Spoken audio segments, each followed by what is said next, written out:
মুর্শিদাবাদ নামটির মধ্যেই কেমন যেন একটি নবাবিয়ানা ভেসে ওঠে। মুর্শিদাবাদ শুধু একটি জেলাই নয়, এর ঐতিহাসিক গুরুত্বও রয়েছে অপরিসীম।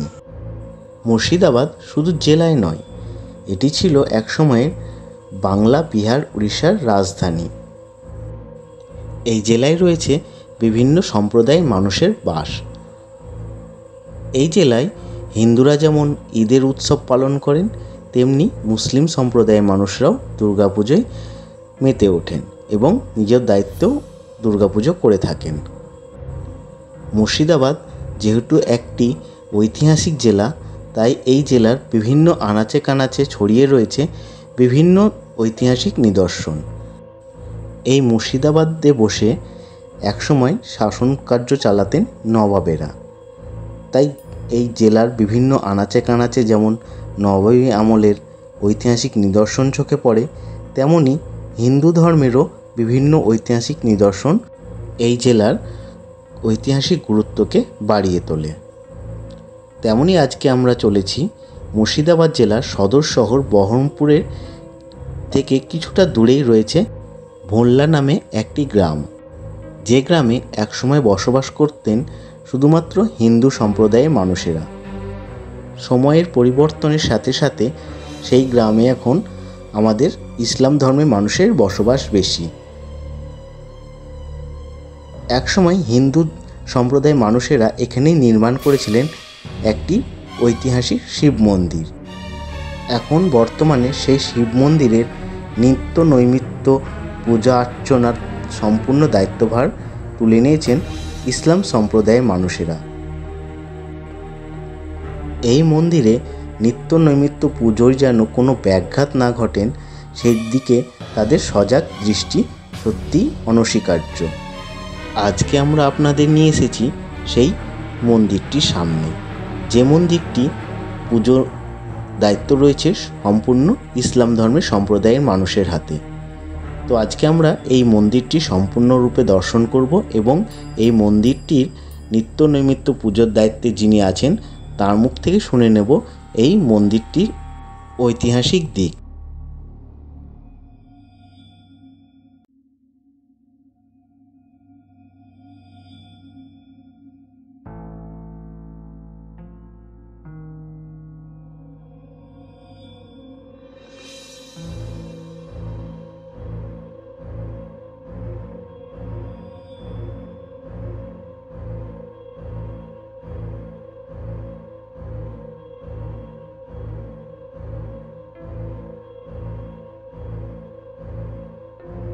নামটা একটু বলতেন আমাদের? আমার নাম আছে কাবিল শেখ। কাবিল শেখ, আচ্ছা আচ্ছা।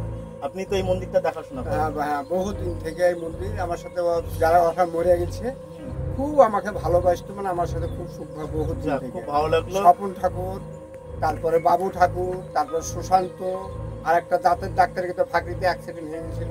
চার ভাই চাই চলে গেছে, এখন ওই ছেলেগুলো পূজা পান লাগলো। আপনি একটা আলাদা ধর্মের মানুষের আর একটা ধর্মের মানে ঐতিহ্যটাকে আপনি ধরে রেখেছেন নিজের হাতে, খুব ভালো লাগলো। কেউ এখানে কেউ অত্যাচার ধরো কোনো একটু ছেলে পেলে বদলেছে, কারোর ক্ষমতা নাই। আচ্ছা, আর ওয়াদা হোক কেউ কিছু বলতে পারবে না। আমার নাম করলে এখানে 7 ফুল মাপ। হ্যাঁ, ওই তো আপনাকে দেখিয়ে দিলেন যে চাবিটা পেলাম না। তো এই গ্রামটার নাম কি? ভোল্লা। এই গ্রামটার নাম ভোল্লা। আচ্ছা, এই মন্দিরটার নাম কি জানেন আপনি? এটা শিব মন্দির। ভোল্লা গ্রামে শিব মন্দির। শিব মন্দির। আচ্ছা আচ্ছা। মন্দিরটা কত বছর পুরনো হতে পারে? বহুত দিনের মানে না, আপনার পূর্বপুরুষরাও দেখে আসছেন? হ্যাঁ, এটা বহু দিনের। এখানে সব বাড়ি ছিল, টাউন ছিল, সব বড় বড় ঘরের ভিটা ছিল। আর ওই যখন বিলটা ওটা ছিল গঙ্গা। আচ্ছা আচ্ছা, অনেক বছর আগে নিয়ে তখন সব মানুষ এখানে বিরাম হতে লাগলো, মরিয়া গেল। তখন মানুষ দেশ শেষ সব অন্য জায়গায় পালিয়ে বহু দিনে। আচ্ছা আচ্ছা, ভালো লাগলো। যাই হোক, আমাদের কাবিল বাবু এখন তার সময় হয়ে গেছে, আর আপনাকে বেশিক্ষণ আমি আটকাবো না। ভালো লাগলো, একটু দেখবেন মন্দিরটা যেন অসুবিধা থাকে। বিদ্রোহী কবি নজরুল ইসলামের একটি বিখ্যাত উক্তি, মোরা একই বৃন্তে দুটি কুসুম, হিন্দু মুসলমান। হয়তো বিদ্রোহী কবির এই উক্তিটি মুর্শিদাবাদ জেলার এই গ্রামে না আসলে এর তাৎপর্য হয়তো আমরা বুঝতে পারতাম না।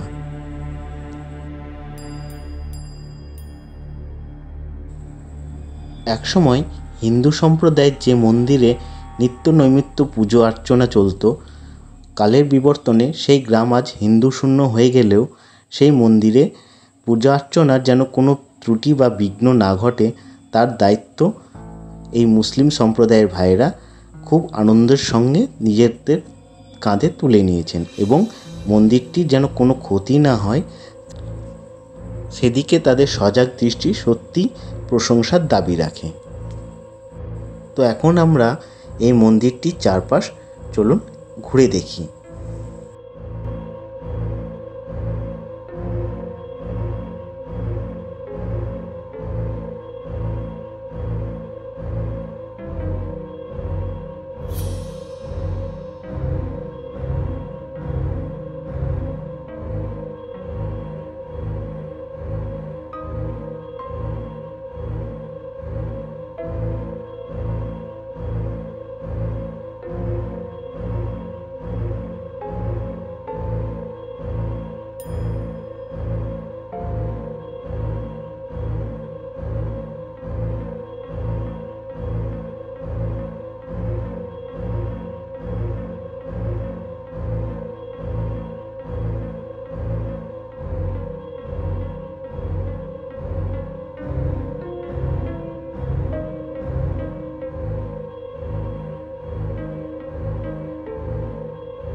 এখন এই কাকাকে আর কি জিজ্ঞাসা করবো, তো এই যে ঝুঁদা যাচ্ছে জিজ্ঞাসা করতে, কারণ একটু পরে আর এনারা এখানে থাকবেন না। আগে যে কাকাকে দিচ্ছি অডিও ক্লিপটা, তো ওটা দেখাচ্ছিল ওনাকে কিছু জিজ্ঞেস হবে, ঠিক আছে? এরকম